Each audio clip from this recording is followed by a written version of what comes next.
What's up, ladies and gentlemen? How y'all feeling out there tonight? Man, it feels so good. I'm sitting outside. I feel the wind blowing. Y'all, it feels so good. It's like the wind beneath my wings. One, I want to give a shout out. So I want to give an honor to God. Of course. I've been waking up knowing and feeling like, I'm nothing without him. I have nothing without him. I can do nothing without him. I've come to a point in my life where I realize that he's all that I have. He's all that I need. And I give him the glory for everything, because everything that I'm going to have in life is because of him and where he's brought me. It's not based on what anybody else has done for me. I didn't have to do anything strange for a little change. Nothing. All my blessings come from God, and I refuse to apologize for it, to hide them, or to give anybody else the praise. Because when I hit rock bottom, it was God who brought me out.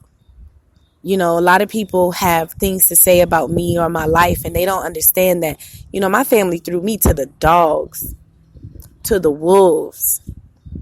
They left me with nothing. You know what I'm saying? Intentionally. And today I had to come to grips with that.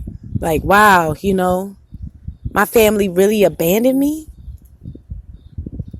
over some jealousy type stuff, like over some Joseph type stuff. Like, you threw me in a ditch, you sold me into slavery. It's like I really feel how Joseph felt. Like, dang.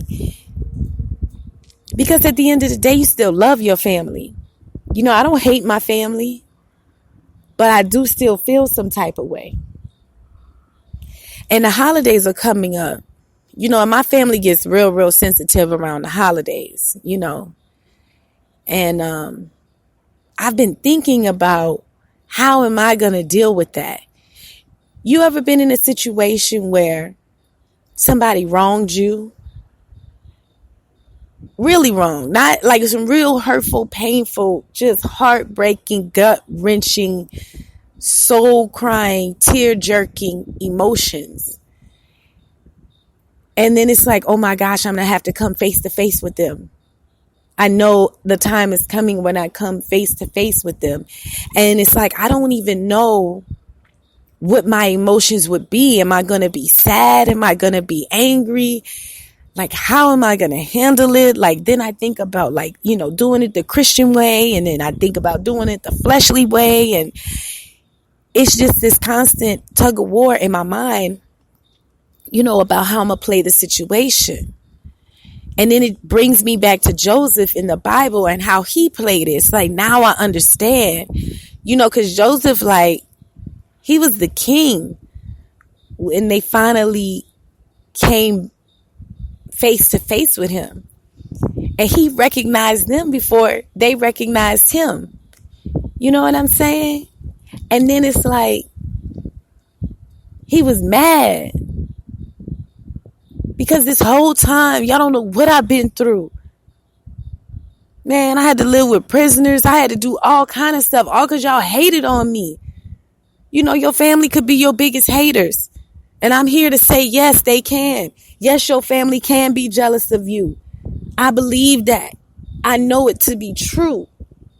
So anybody else out there going through, you might only have one or two, I don't know, maybe 3 golden children in the family. But they get it hard too. It's not easy being the chosen one. It's not easy. I could only imagine how I would feel if I was somebody who was a ball player and I made it. And I got brothers and they not ball players. And it's like everybody dreamed to be a ball player. Because you want your family to be right there with you and to love you and be happy for you. And them the same people that could be giving you the evil eye. But still, like, you can't get rid of them. And the holidays make you really have to come to terms with that. Because what's holidays without the family? And just imagine, like, Joseph had to live years without seeing his family. Going in his mind, like, why my brothers threw me in a ditch, though? Why they had to do it like that? Like, all because I had a dream? All because I wanted to live my dream? All because y'all saw that I was special? Now I got to sit down here and keep telling people, keep watching people get freed out of prison, keep watching people get freed from bondage. And I got to keep saying, y'all, when y'all get out, remember me. When y'all get out, remember me. You know, put a good word in for me. Do something. Help a nigga out. Help a brother out. Help a sister out. And finally, Joseph had his moment. Because they say your gift will bring you before great men. And his gift made room for him. And he became like the aide to the biggest person in the land. You know, the king. Or for us, that would be the president. You know, ain't nobody really more powerful in America than the president. I don't know how it is in y'all country. Y'all might have kings and queens, you know. That's the same.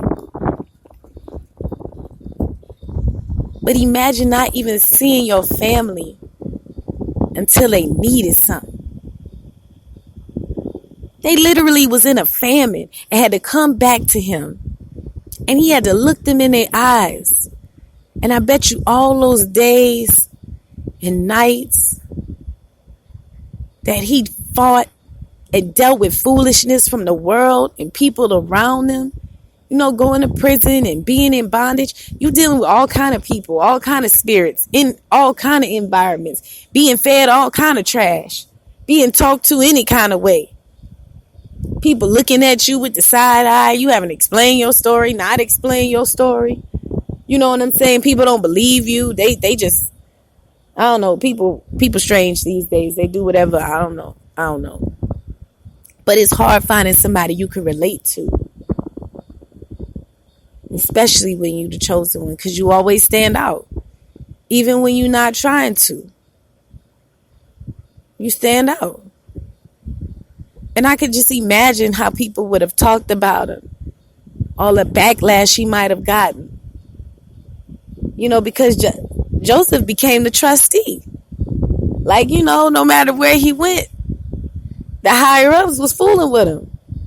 Just like for me, you know, I'm at the center. Most people would consider this the bottom, but you know, I hit rock bottom. So this is on the come up for me. But even here, the higher ups, they love me. But they causes hate amongst my own peers. So I constantly got to fight that battle. You understand? While I also got to deal with the fact in the back of my mind, like, how could my family abandon me? For nothing. I can see if I did something wrong. But the wrong one, that's who they following behind. That's who they patty caking on the back.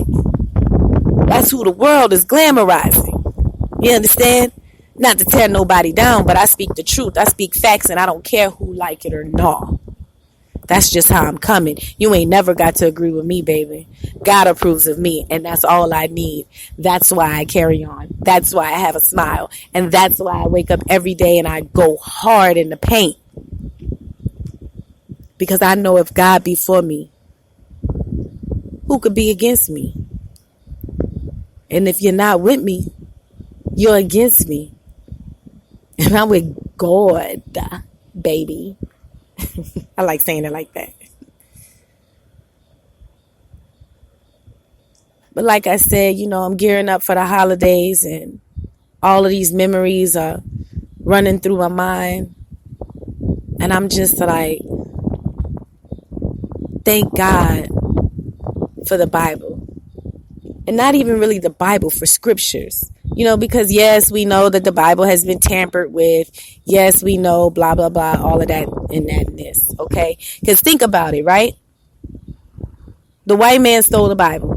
Okay? They don't know what it says. The Bible is left up for your interpretation. You got to speak the language to understand it. You understand what I'm saying? Just like they can get out there and they can rap all the black slang they want and make it seem like they from the trap, from the bottom of the map, all that. I ain't never seen y'all like talking about out there. It's some of y'all. You understand what I'm saying?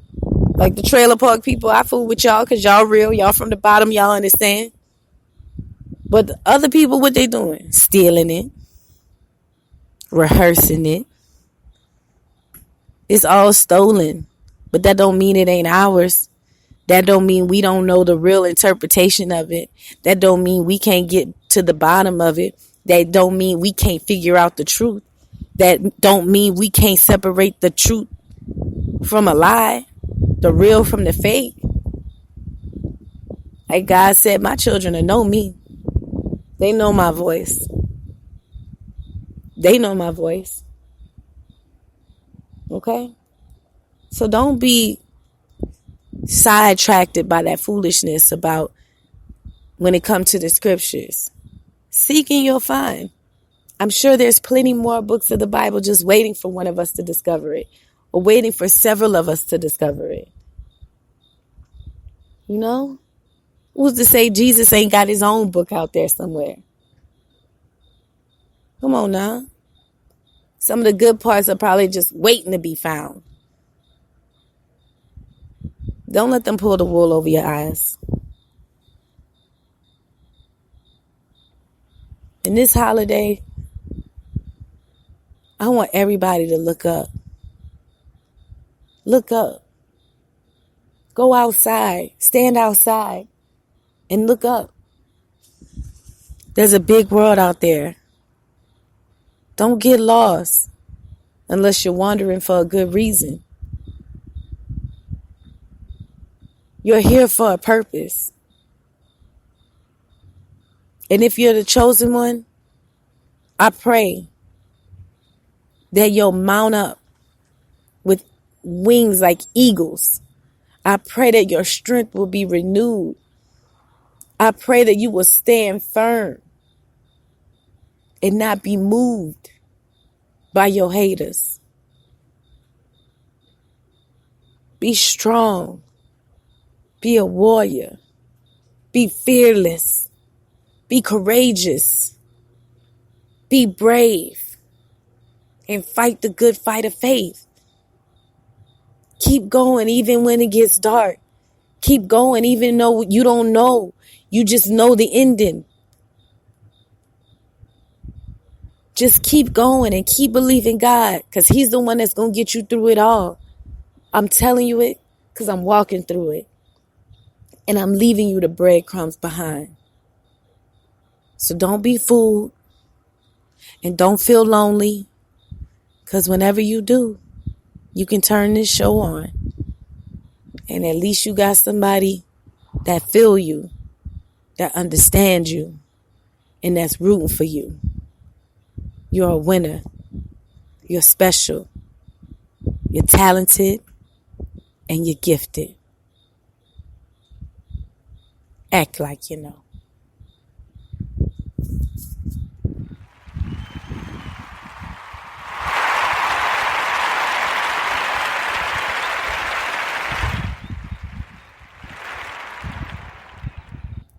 This has been the not the conversations, but the Ms Yvonne Show. Be cool.